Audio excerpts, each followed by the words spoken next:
Porque Deus amou o mundo de uma tal maneira que deu o seu Filho unigênito, para que todo aquele que nele crer não pereça, mas tenha a vida eterna. Esta escritura, claro, como cada um de nós conhece, encontra-se em São João, capítulo 3, verso 16. Nós analisamos a situação de uma maneira muito superficial. Nós olhamos assim, Jesus era Deus e para ele morrer foi moleza. Não, mas não foi não. Para ele morrer foi tão difícil como é para mim, como é para você. O instinto de autopreservação. Para ele morrer foi difícil como foi para nós, como seria para nós. Tanto é que ele chegou a pedir ao Pai que, se possível fosse,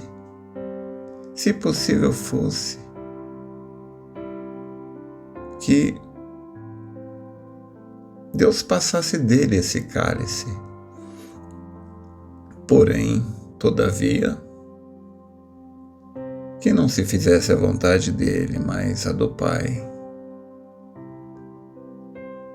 Então a gente pode ver o que custou para ele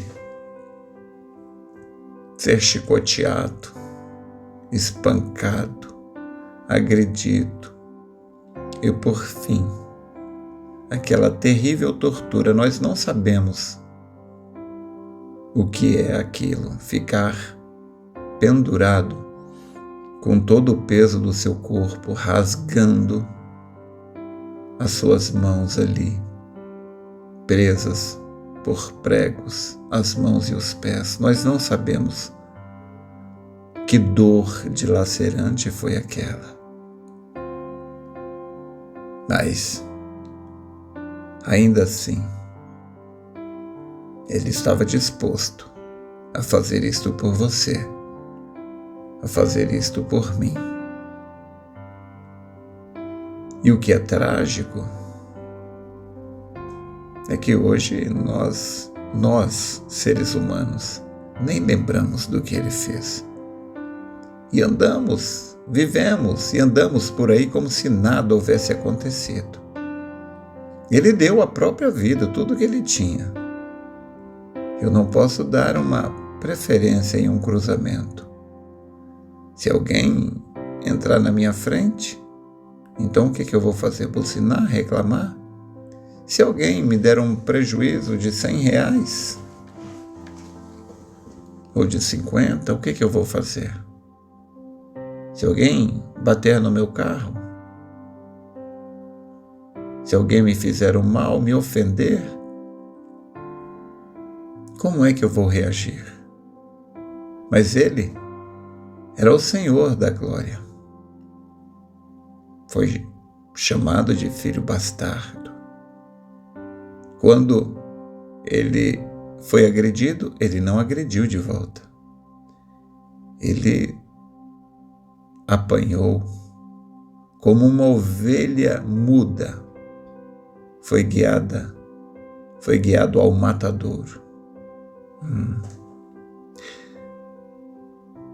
Eu me lembro agora de uma pequena história do que aconteceu numa aldeia vietnamita. Uma aldeia lá no Vietnã. Um orfanato dirigido por um grupo de missionários foi atingido por um bombardeio. Os missionários e 2 crianças tiveram morte instantânea e o restante deles ficaram gravemente feridos. Entre as pessoas feridas tinha uma menina de 8 anos e ela era que estava em um pior estado. Era necessário chamar ajuda por um rádio. E ao fim de algum tempo, um médico e uma enfermeira da Marinha dos Estados Unidos chegaram ao local.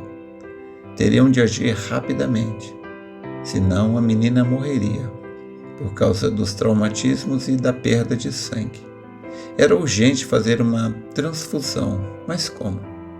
Após alguns testes rápidos, puderam perceber que ninguém ali possuía o sangue compatível.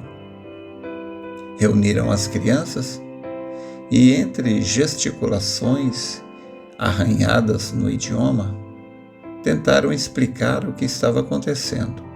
Precisavam de um voluntário para doar sangue. Depois de um silêncio sepulcral, viu-se um braço magrinho levantar-se timidamente. Era um menino chamado Heng. Ele foi preparado às pressas ao lado da menina agonizante e espetaram-lhe uma agulha na veia. Ele se mantinha quietinho e com o olhar fixo no teto. Passado alguns momentos, ele deixou escapar um soluço e tampou o rosto com a mão que estava livre. O médico perguntou-lhe se estava doendo e ele negou. Mas não demorou muito e soluçou de novo, contendo as lágrimas. O médico ficou preocupado e fez-se a mesma pergunta, se estava doendo, e ele novamente negou, disse que não. Os soluços ocasionais deram lugar a um choro silencioso, mas ininterrupto. Era evidente que alguma coisa estava errada. Foi então que apareceu uma enfermeira vietnamita vinda de outra aldeia. O médico pediu que ela procurasse saber o que estava acontecendo com Heng.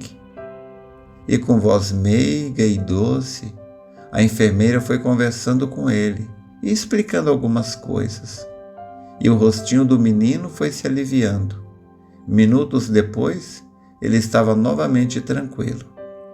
A enfermeira, então, explicou aos americanos. Ela disse: ele estava chorando porque ele pensou que ele ia morrer. Ele não tinha entendido direito o que vocês disseram. E ele estava achando que ia ter que dar todo o seu sangue para a menina não morrer. O médico se aproximou dele e, com a ajuda da enfermeira como intérprete, lhe perguntou: bom, mas se você achava que era assim, que você ia ter que morrer para que ela pudesse ser salva, por que você ofereceu ser o doador de sangue para ela? O menino respondeu simplesmente e disse: é porque ela é minha amiga. Oh, que grande lição isso é para nós. Às vezes nos tornamos tão egoístas, às vezes nos tornamos tão individualistas. Quando Jesus Cristo disse: amai-vos uns aos outros, como eu vos amei. O profeta disse que a única coisa que entra ali, naquela terra, é o amor perfeito. Que o Senhor nos ajude a ver estas coisas, a entender essas coisas. Que Deus nos ajude a receber este amor divino, este amor ágape. Que possamos amar as pessoas ao nosso redor. Só Deus pode fazer isto por nós. Se eu pudesse dar isto para você, eu daria. Mas eu preciso para mim mesmo. E eu creio que só existe uma maneira de nós conseguirmos isto. É pedindo ao Pai. É estando com Ele, falando com Ele. Que tal você desligar este aparelho agora e pedir ao Pai que te dê este amor? Lembre-se, A única coisa que vai entrar do outro lado é o amor perfeito. E que Deus te abençoe.